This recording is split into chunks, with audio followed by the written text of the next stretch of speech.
에리 프롬의 소유냐 존재냐 그런 책이 있습니다. 이 책의 저자는 우리 인간 존재의 양식을 두 가지로 나누어서 얘기하고 있습니다. 하나는 소유에 집착하는 소유적 인간이고, 또 하나는 살아있음의 존재 가치를 느끼는 존재적 인간입니다.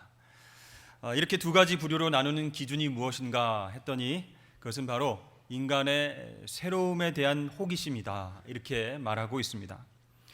예를 들어서요, 우리도 새로운 상품이 출시되면 어떤 새 기능이 있는지, 디자인은 어떻고 또 어떤 편리한 점이 있는지를 자세히 호기심을 갖게 되면서 살펴보게 됩니다. 일부 젊은이들은요, 애플사에서 나온 아이폰이 새로 출시된다 그런 소문을 들으면 길게 줄을 서서 며칠 동안 기다렸다가 출시하는 날 내가 제일 먼저 구입했다, 이렇게 자랑하기도 합니다. 이렇게 새로움에 대한 호기심은요, 젊은 층뿐만 아니라 우리 중년과 노년층에도 해당된다고 할 수 있습니다. 새로 지은 아파트가 과연 어떤가, 또 새로 매물로 나온 땅은 어떤가, 부동산과 재테크에 대한 뉴스에 관심이 많이 있죠. 또 한정판으로 나온 명품들을 구입하려고 며칠 동안 줄을 서시는 그런 분들도 있습니다. 여러분, 에리 프롬은요, 소유적 인간에 대해서 이렇게 얘기합니다. 우리 인생에 있어서 이런 새로움의 영역을 소유로 채우게 되면 그것은 임시 방편일 뿐이다, 이렇게 말합니다. 왜냐하면 잠시의 행복 뒤에 더 커다란 소유를 원하게 되고, 그러한 반복들이 결국은 온과 소유하지 않는 삶을 견디지 못하게 한다, 이렇게 이야기하고 있죠. 계속 소유하고 싶은 욕심이 든다는 것입니다. 이것이 소유적 인간이라면 존재적 인간은 무엇인가? 그것은 현재 살아있는 그대로를 느끼는 것입니다. 이것은요, 소유에 큰 가치를 두지 않는 그런 삶의 태도를 보이고 있는 것이죠. 소유하지 않아도 된다. 그 얘기는 무엇입니까? 잃어버릴 것이 없다는 거죠. 잃어버릴 것이 없으니까 불안하지 않습니다. 또 불안이 없으니까 있는 그대로를 순수하게 대할 수 있고요. 그 결과 어떤 대상에 대한 공감 능력이 커질 수가 있다는 겁니다. 이 공감이 있기 때문에 소외나 또 불필요한 감정 그런 것들이 없어지고 자유함을 누리게 되는 것, 그것이 바로 존재적 인간이다라고 설명을 하고 있습니다. 여러분, 조금만 이제 시간을 되돌려서 보면요, 옛날의 가정들은 대가족이었죠. 할아버지, 할머니, 손주들까지도 다 함께 같이 사는 그런 대가족이었습니다. 이렇게 삼시세끼 함께 밥상을 둘러서 먹는 것만으로도 참 행복했고, 또 가족들이 건강하기만 하면 참 좋았다라는 이야기들을 합니다. 그래서 대가족들이 모여 살아도 조금 복잡하긴 했지만 그 관계 속에서 서로를 위해주고 이해하고 공감하면서 사는 그런 정들이 있었죠. 그러나 요즘은 빠른 사회 변화로 인해서 핵가족이 되어버렸습니다. 그리고 자녀들도 하나 또는 낳지 않고 우리 결혼한 사람들만 알콩달콩 재밌게 사는 그런 사회가 되어버렸습니다.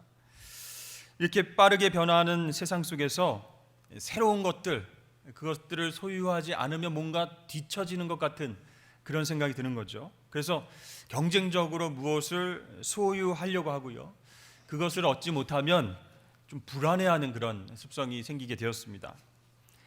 최근에도 우리 학생들의 그 반풍경을 찍은 사진을 제가 본 적이 있었는데요, 똑같은 브랜드의 신발과 똑같은 브랜드의 패딩을 수많은 학생들이 똑같이 입고 있더라고요. 깜짝 놀랐습니다.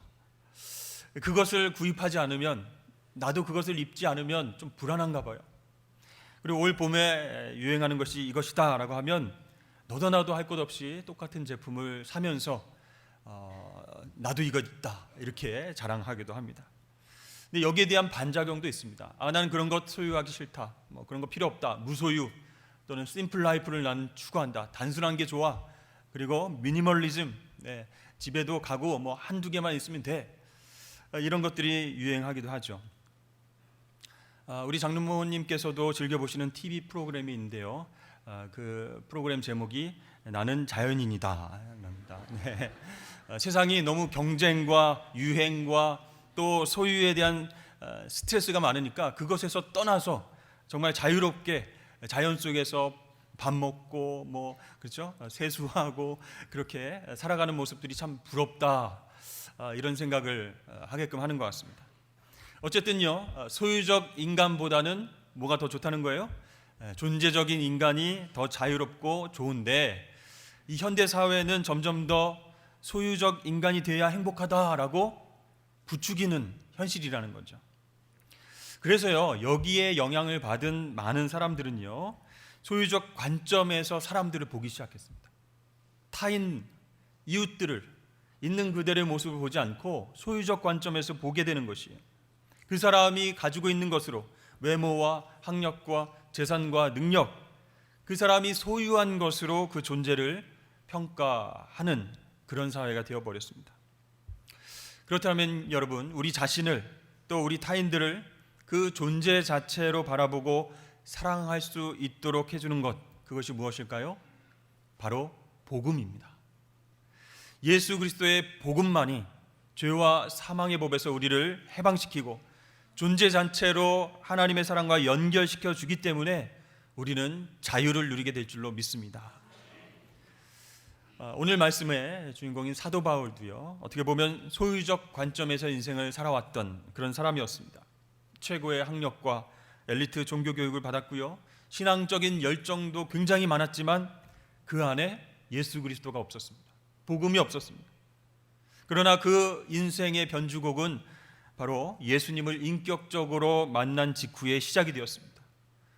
그 예수님을 박해하던 그런 사람에서 예수님을 전하는 사람으로 완전히 변했습니다. 바로 예수님 안에서 새로운 존재 양식으로 변화가 된 것이죠. 그 예수님이 어떤 이단 종파의 우두머리인 줄 알았더니 알고 보니까 모든 사람들을 위한 대속의 죽음을 주심으로 말미암아 구원의 길을 여신 메시아 하나님, 그 하나님의 아들이시다, 그것을 확신하게 되자 그 인생이 완전히 바뀌었습니다. 그 기쁜 소식을 전하기 위해서 평생을 헌신하는 사람으로 살게 됩니다. 그래서 그동안 자기가 쌓아왔던 것, 정말 그동안 추구해왔던 것, 그동안 소유해왔던 것, 그 모든 것들을 배설물로 여기고 버렸습니다. 더 이상 소유적 인간이 아니라 예수님 안에서 존재적 인간으로 새롭게 태어난 것입니다. 복음이 그것을 가능하게 했다는 것이죠. 바울은 그래서 구체적으로 그 얘기를 16절과 17절에서 이렇게 이야기하고 있습니다. 그러므로 우리가 이제부터는 어떤 사람도 육신을 따라 알지 아니하노라. 그런즉 누구든지 그리스도 안에 있으면 새로운 피조물이라, 이전 것은 지나갔으니 보라 새 것이 되었도다. 아멘. 자, 그래서 바울의 신학을 한마디로 이야기하라 한다면 그리스도 안에서, 주 안에서, 이렇게 말씀을 드릴 수가 있습니다. 그리스도인이란 누구냐? 바로 그리스도 예수 안에 있는 사람들이다. 그럼 그리스도 예수 안에 있는 것은 무엇이냐? 바로 그 사람들은 존재 양식이 바뀌었다는 거예요. 이미 새로운 피조물이 되었다는 것입니다. 그럼 성경은 그리스도 안에 있다라고 하는 말, 약간은 피상적일 수도 있는데요, 그것을 어떻게 비유적으로 쉽게 풀어서 이야기하고 있을까요? 요한복음 15장 5절 말씀에 예수님께서 쉽게 이렇게 풀어서 말씀하십니다. 나는 포도나무요 너희는 가지라. 그가 내 안에 내가 그 안에 거하면 사람이 열매를 많이 맺나니 나를 떠나서는 너희가 아무것도 할 수 없음이라. 또 로마서 8장 9절 말씀에 만일 너희 속에 하나님의 영이 거하시면 너희가 육신에 있지 아니하고 영에 있나니 누구든지 그리스도의 영이 없으면 그리스도의 사람이 아니라. 아멘. 즉 우리가 예수님이라고 하는 나무, 그 나무에 가지처럼 붙어 있고 또 예수님의 영이 내 안에 머물러 있는 상태를 그리스도 안에 있는 것이다 라고 쉽게 설명을 하고 있습니다. 여러분, 예수님께서 포도나무와 가지 이야기를 비유로 설명해 주셨는데요, 가지가 나무에서 떨어져 있다가 내가 저 나무 위에 붙어 있어야 되는데, 줄기에 붙어야 되는데 하면서 열심히 노력하면은 그 나무에 탁 저절로 붙게 되나요? 안 되죠. 또 우리가 필요에 의해서 하나님의 영을 내 안에 머물게 할 수 있습니까? 그것은 불가능합니다. 그래서 바울은요, 우리가 그리스도 안에 있기 위해서 무엇을 해야 한다라는 것이 아니라 지금 우리의 상태가 어떠한지를 설명해 주고 있는 것입니다. 바로 우리가 나무에 붙어 있는 가지가 되는 것은 오직 하나님의 은혜인 줄로 믿으시길 바랍니다. 포도원의 주인 되신 하나님께서 가지를, 우리를 예수님께 접붙여 주셔야 된다는 거예요. 그런 은혜가 있어야 된다는 겁니다. 그래야 우리가 그리스도 안으로 편입될 수 있고 새로운 피조물로 살아갈 수 있다는 것이죠. 주위를 둘러보면요, 아무리 믿으려고 노력해도 안 된다는 거예요. 안 믿어진다는 거예요. 성경을 읽어봤지만 안 믿겨진다는 거예요. 이성적으로 논리적으로 아무리 노력해도 안 된다는 겁니다. 맞습니다. 하나님의 은혜가 아니면 우리가 그리스도 안에 거할 수가 없다는 것이죠. 누구든지 그리스도 안에 있으면 새로운 피조물이라, 이 말씀도요, 우리의 상태를 설명해 주는 것이지 우리가 새로운 피조물이 되어야 한다, 새로운 피조물이 되기 위해서 노력해야 된다, 그런 말씀이 아닙니다. 새로운 피조물이 되기 위해서 어떤 윤리적인 결단을 내려야 되는 것이 아니라 우리가 그리스도 안에 있기 때문에, 믿음으로 예수를 믿고 그리스도 안에 거하기 때문에 이미 새로운 존재가 되었다라고 하는 선포입니다. 그렇습니다. 우리 그리스도께서 모든 사람들을 위해서 대신 죽으셨으니 확신을 하든 안 하든 우리의 옛사람은 이미 죽은 줄로 믿습니다. 따라서 새로운 피조물은 윤리적인 사건이 아니라 은혜의 사건이라는 거예요. 유진 피터슨의 성경 번역본인 메시지에서는 17절이 이렇게 나와 있습니다. 한번 같이 읽어볼까요? 시작. 누구든지 메시아와 연합하면 새로운 출발을 할 수 있고 새롭게 창조될 수 있다는 것입니다.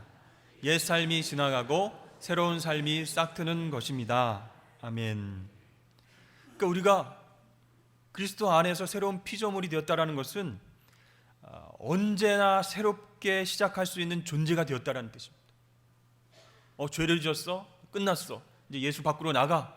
이제 심판이야, 지옥이야. 이게 아니라 언제나 새로운 출발을 주님과 할 수 있다, 그런 존재가 되었다는 것이 새로운 피조물이라는 의미입니다. 이전의 모습에 얽매이지 않고 성경이 제시하는 하나님께서 기뻐하시는 새 목표를 향해서 늘 새롭게 달려갈 수 있는 존재가 바로 우리 그리스도인인 줄로 믿습니다. 근데요, 여러분, 우리가 현실에 만족하지 않고 또 미래로 나아가지 못하도록 방해하는 것이 있는데요, 그게 바로 과거의 삶입니다. 사탄도 그것을 계속 유혹하면서 공격을 하는 거예요. 네가 옛날에 어떻게 살았어? 네가 그렇게 정말 죄 가운데 살았는데 어떻게 교회 나와서 하나님의 종이라고 하고 하나님의 일들을 감당한다고 하고 계속 우리를 정죄하고 우리를 못 살게 합니다. 지나간 과거, 그거에 집착하게 만든다는 거예요. 그 유혹에 의해서 흔들리면 우리 그리스도인들도 이미 지나간 과거에 너무 의존해서 나 자신을 또 상대방을 평가하고 정죄할 때가 있다는 것입니다. 그러나 복음은 그게 아니라는 거예요. 지금이 중요하다라고 분명하게 말씀하고 있습니다. 로마서 8장 1절과 2절 말씀 보시죠. 그러므로 이제 그리스도 예수 안에 있는 자에게는 결코 정죄함이 없나니 이는 그리스도 예수 안에 있는 생명의 성령의 법이 죄와 사망의 법에서 너를 해방하였습니다. 아멘. 여러분, 이 말씀 믿으십니까? 하나님은 예수 안에서 우리의 과거의 모든 죄를 깨끗하게 하신 줄로 믿습니다. 해방되었습니다. 그리스도 안에 있는 사람은요, 언제나 지금 여기에서 새롭게 출발할 수 있는 그런 존재가 되었다라는 거예요. 그래서 예수님을 통해서 하나님 그걸 허락하셨어요. 그래? 예수 안에 있구나. 네가 믿음으로 예수를 구주로 고백했구나. 새롭게 시작할 수 있어. 새로운 피조물이 되었어. 이제 은혜의 지배 아래서 살 수 있어. 옛날에는 죄의 지배 아래 살았지만 이제 신분이 바뀌었어. 예수 안에 있기 때문에 내가 너와 늘 함께 할 수 있어. 이렇게 우리에게 말씀하시는 것입니다. 그것은 또한 우리 주위의 사람들을요, 소유나 외모로 평가하지 않고 그 사람의 중심을 본다는 뜻입니다. 우리가 전도할 때요, 사람을 골라서 전도할 때가 있어요. 그 사람은 정말 옛날에 술 먹고 뭐 정말 범죄하고 교회에 다닐 수 없는, 자격이 없는 사람이야. 그 사람 전도하면 안 돼. 들어와서도 힘들 거야. 이렇게 과거의 모습으로 그 사람은 평가할 때가 있어요. 그러나 복음은 그게 아니라는 거예요. 과거가 어떻든지 상관없이 지금 그가 어떤 삶을 살기로 결단하느냐에 따라서 지금 그리스도 안에 있느냐 밖에 있느냐 그것을 판단하면서 얼마든지 새로운 사람으로 살아갈 수 있다는 거예요.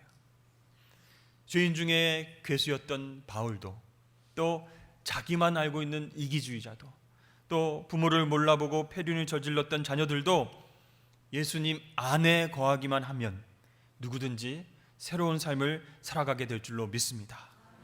이게 바로 기쁜 소식, 복음입니다. 한 대학생이요, 자신의 부모님의 신앙과 또 삶이 이렇게 일치하지 않는 그런 모습들을 보고 반감을 가졌어요. 정말 하나님 살아계시다면 저렇게 신앙생활할 수 있는가? 나는 교회를 떠나겠다, 하나님을 떠나겠다, 이렇게 결심을 했습니다. 그래서 일부러 더 생활이 문란한 그런 여자와 어울리면서 주말마다 기숙사 외출 명부에 집에 간다 이렇게 거짓 서명을 하고, 주말에는 원래 교회를 갔는데 주말마다 시내에 나가서 함께 쾌락의 밤을 그렇게 보냈습니다. 그런데 그 시간들이 계속 지난 이후에 그 형제의 마음 가운데 죄책감이 막 드는 거예요. 그러면서 하나님께서 나를 버리신 것 아닌가, 그런 느낌이 너무 힘들었습니다. 계속 그런 마음들이 생기니까 다시 교회에 갈 수도 없고 다시 기도할 수도 없었어요. 너무 힘들어진 마음 때문에 예전에 알던 목사님을 찾아가서 모든 죄를 고백하고 자기의 상황을 다 얘기했습니다. 목사님, 하나님이 저를 버리신 것 같습니다. 제가 결단하고 떠난다고 그랬더니 하나님께서도 떠나신 것 같습니다. 다시는 하나님 찾을 수 없을 것 같습니다. 그렇게 약간 울먹이면서 답답한 마음을 토로했습니다. 그때 목사님은 시편 139편 말씀을 읽어줬습니다. 내가 주의 영을 떠나 어디로 가며 주의 앞에서 어디로 피하리이까? 내가 하늘에 올라갈지라도 거기 계시며 수월에 내 자리를 펼지라도 거기 계시나이다. 하나님은요, 그리스도 안에 편입된 하나님의 자녀들, 그 자녀들이 어디를 가든지 함께 하신다, 동행하신다, 그 상황과 형편을 아신다, 그런 말씀을 읽어주는 거예요. 그 말씀을 읽다가 목사님이 물어봤습니다. 형제는 여관에서 누굴 만났다고 생각하죠? 그 형제가 당황했습니다. 그 여자 말인가요? 아닙니다. 내가 말하는 분은 바로 하나님입니다. 형제님은 그날 밤 하나님으로부터 도망치려고 거기에 갔지만 실은 그 밤 그 방 안에 계신 분, 그분은 바로 하나님이셨습니다. 형제는 하나님께로 곧장 직행한 것입니다. 사실 그 순간보다 하나님이 당신 곁에 가까이 계셨던 적은 없을 것입니다. 그렇게 얘기를 해주었습니다. 사랑하는 여러분, 우리 하나님의 사랑은 결코 변하지 않는 사랑임을 믿으실 수 있기를 바랍니다. 하나님은요, 당신의 자녀가 아무리 큰 죄를 지어도 포기하거나 버리시는 분이 아니라는 거예요. 저와 여러분이 하나님의 사랑을 거부하려고 피하고 달아나고 죄를 더 지려고 해도 여전히 우리를 사랑하시는 하나님은 우리가 가는 곳, 그곳에 항상 계신다는 거예요. 그래서 지금 여기에 우리와 함께 계신 하나님, 그분을 느끼고 그분을 붙잡는 사람이 바로 그리스도 안에 있는 사람이라는 것이에요. 그럴 때에 하나님의 은혜로 우리는 다시 시작할 수가 있는 것입니다. 결코 하나님은 우리를 정죄하시는 분이 아니시라는 거예요. 하나님의 사랑에서 우리를 끊을 수 있는 것이 아무것도 없다라고 말씀하시는 것입니다. 사도 바울은요, 15절 말씀에서 이렇게 이야기하죠. 예수님이 모든 사람을 대신하여 죽으심은 살아있는 자들로 하여금 다시는 그들 자신을 위하여 살지 않고 오직 그들을 대신하여 죽었다가 살아나신 예수님을 위해 살게 하려 함이라. 아멘. 우리를 위해서 죽으신 이유가 뭐예요? 다시 사신 이유가 뭐예요? 내 자신을 위해서 살지 않고 예수님 위해서 살게 하기 위해서. 즉 주인이 바뀌었다라는 얘기입니다. 그렇죠? 그리스도 안에 있다라는 것은요, 주인이 나에서 예수님으로 바뀌었다는 뜻이에요. 오늘날 사람들은 내 인생은 나의 것, 이 물질도 나의 것, 재능도 나의 것, 그렇게 이야기합니다. 그래서 원하는 대로 살 권리가 있고 즐길 권리도 있고 심지어 내가 죽을 권리도 있는데 웬 참견이냐? 나는 즐기다가 갈 것이다. 한평생 하고 싶은 것 하다가 갈 것이다. 생명도 내 것이라는 겁니다. 여러분, 그러나 새로운 피조물이 되었다라는 것은요, 더 이상 그렇게 살지 않겠다는 거예요. 더 이상 내 삶의 주인이 내가 아니라고 선포하는 것입니다. 바로 예수님이 내 삶의 주인 되심을 인정하는 사람, 그 사람이 그리스도 안에 삶을 살아가는 사람일 줄로 믿습니다. 지금 여기서 누리고 있는 생명은 내 생명이 아니라는 거예요. 그렇죠? 예수님 때문에 우리가 새롭게 태어난 생명이기 때문에, 예수 생명은 우리의 몸에 짊어지고 사는 사람이기 때문에 더 이상 우리가 독립적인 존재가 아니라는 거예요. 생명도 나의, 물질도 나의 것, 재능도 나의 것, 내 인생은 나의 것, 그게 아니라 모든 것이 예수님과 관계에 맺어진 존재이기 때문에 내 삶의 주인은 예수님이십니다. 주님이십니다. 주님 뜻대로 하시옵소서. 이렇게 바뀌는 거예요. 우리 인생이 더 이상 나의 것이 아니라 예수 그리스도의 것임을 우리는 선포해야 할 줄로 믿습니다. 우리 다 함께 로마서 14장 7절 8절을 읽어보도록 하겠습니다. 시작. 우리 중에 누구든지 자기를 위하여 죽는 자도 없도다. 우리가 살아도 주를 위하여 살고 죽어도 주를 위하여 죽나니 그러므로 사나 죽으나 우리가 주의 것이로다. 아멘. 우리 그리스도인이 누구의 것이에요? 주님의 것이라는 거예요. 우리의 주인이 바로 주님이시라는 겁니다. 그런데 여러분, 그리스도 밖에 있는 사람들은요, 자기 자신을 위해서 사는 거예요. 모든 것이 자기 중심적으로 움직여줘야지 만족해요.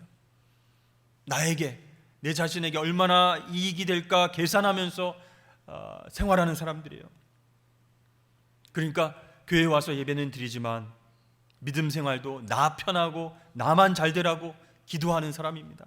그래서 여전히 하나님과 사람들과 불편한 관계로 살아가고 있어요. 이것은요, 신앙생활이 아니라 종교생활, 교회생활이라고 할 수 있습니다. 그러나 그리스도 안에 있는 사람들은, 그리스도 안에서 새로운 피조물이 되었다는 것을 확신하는 사람들은요, 하나님과 이 사람들과 화해의 기쁨을 누린다는 거예요. 모든 것이 내 것이 아니기 때문에, 내 주인은 하나님이시기 때문에 사람들을 소유적 관점에서 바라보지 않기 때문에 화해할 수 있는 거예요. 같이 기쁨을 누리며 살 수 있는 것입니다.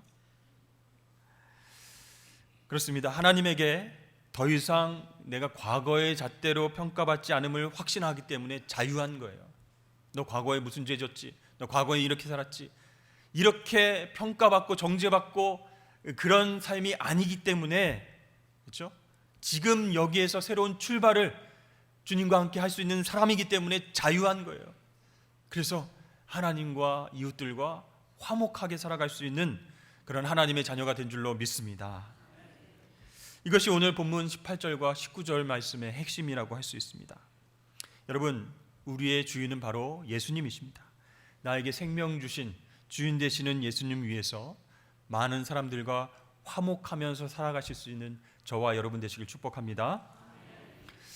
사도 바울이 편지를 굉장히 많이 썼습니다. 사랑하는 귀한 교인들에게 편지를 썼는데, 그 중에서 그리스도 안에서라고 하는 신학이 두드러지게 나타나는 편지가 바로 빌립보서입니다. 그래서 우리가 잘 아는 빌립보서 4장 말씀을 보면요, 주 안에서 이런 말이 굉장히 많이 반복되는 것을 보게 됩니다. 이와 같이 주 안에 서라. 주 안에서 한 마음을, 같은 마음을 품으라. 주 안에서 항상 기뻐하라. 또 하나님의 평강이 그리스도 예수 안에서 너희 마음과 생각을 지키시리라. 내가 주 안에서 크게 기뻐함은, 또 13절에 내게 능력 주신 자 안에서, 주님 안에서라는 뜻이죠. 내가 모든 것을 할 수 있느니라. 계속 주 안에서, 주 안에서, 주 안에서. 여러분 앞에서 우리는 그리스도 안에 있다라고 하는 것이 어떤 뜻인지 배웠습니다. 새로운 피조물로서 언제나 주님과 새롭게 시작할 수 있다는 그런 뜻이라는 것을 배웠죠. 또 하나는 내 안에 주인이 나에서 예수님으로 바뀌었다. 그래서 주님을 위해서 사는 삶, 그 사람이 바로 그리스도 안에 있는 사람이다 라고 했습니다. 그런데요, 내가 주 안에 있음에도 불구하고 내 자아가 꿈틀꿈틀 살아날 때가 있어요. 그래서 주님이 주인으로 계셔야 할 자리에 내가 앉으려고 하는 욕심들이 일어날 때가 있다는 겁니다. 자꾸만 옛날 방식으로 죄를 지었던 그런 달콤한 유혹으로부터 계속 흔들림 당할 수 있다는 거죠.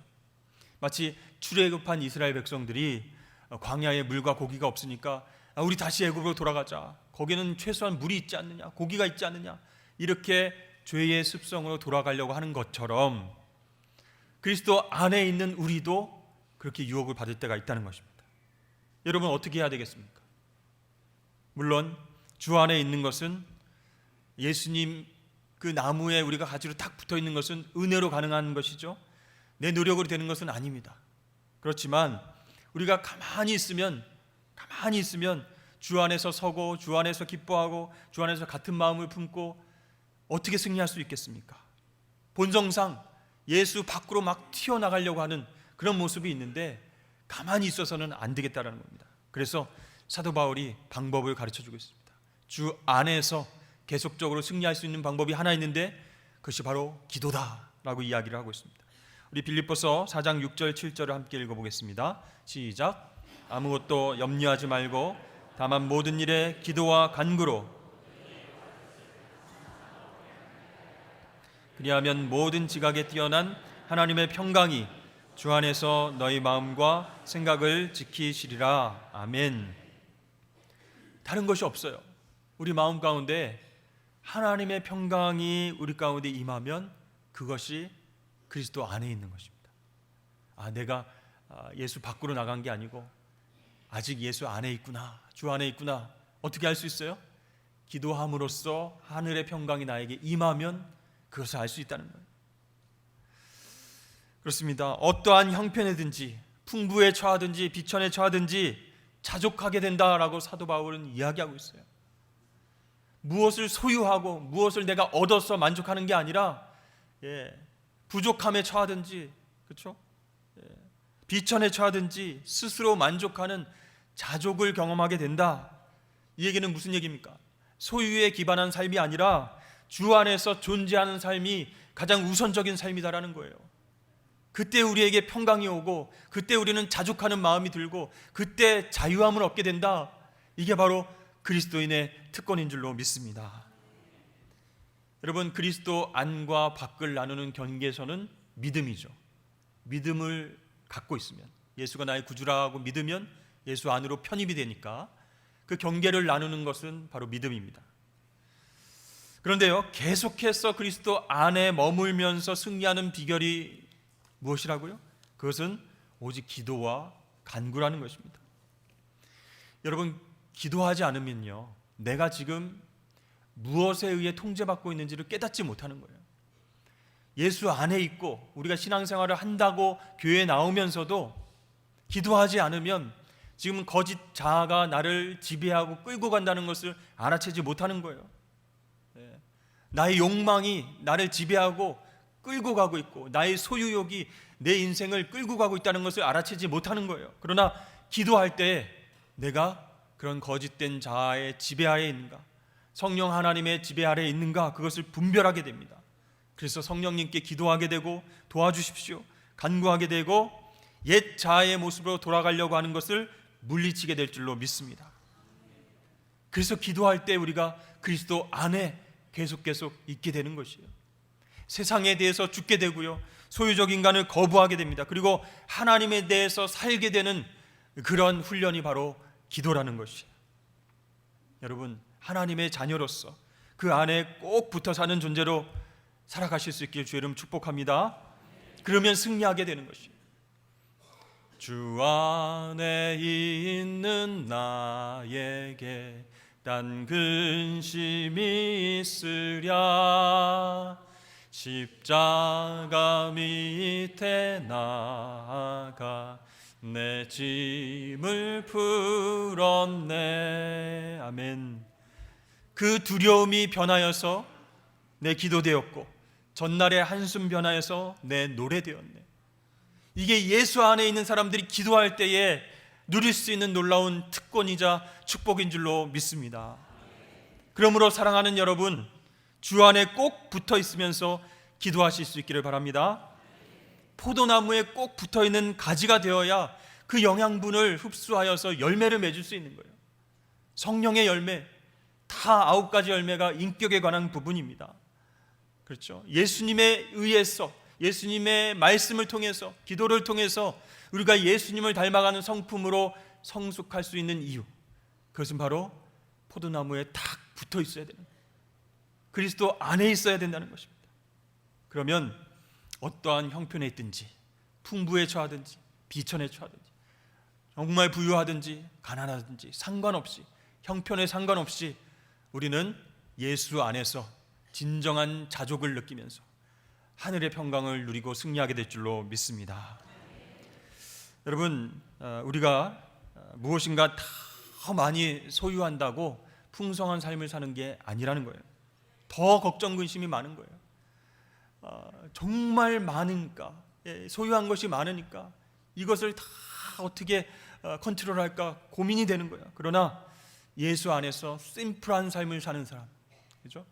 예수님 안에서 정말 그분의 말씀에 순종하면서 그분이 주인 되셔서 사는 삶에 그 삶으로 나아간다면 우리는 우리가 느낄 수 없는 놀라운 풍성한, 영적인 풍성한 삶을 누리게 될 줄로 믿습니다. 그렇게 올 한 해를 그리스도 안에서 기도하며 승리하는 저와 여러분 되시길 주의 이름 축복합니다.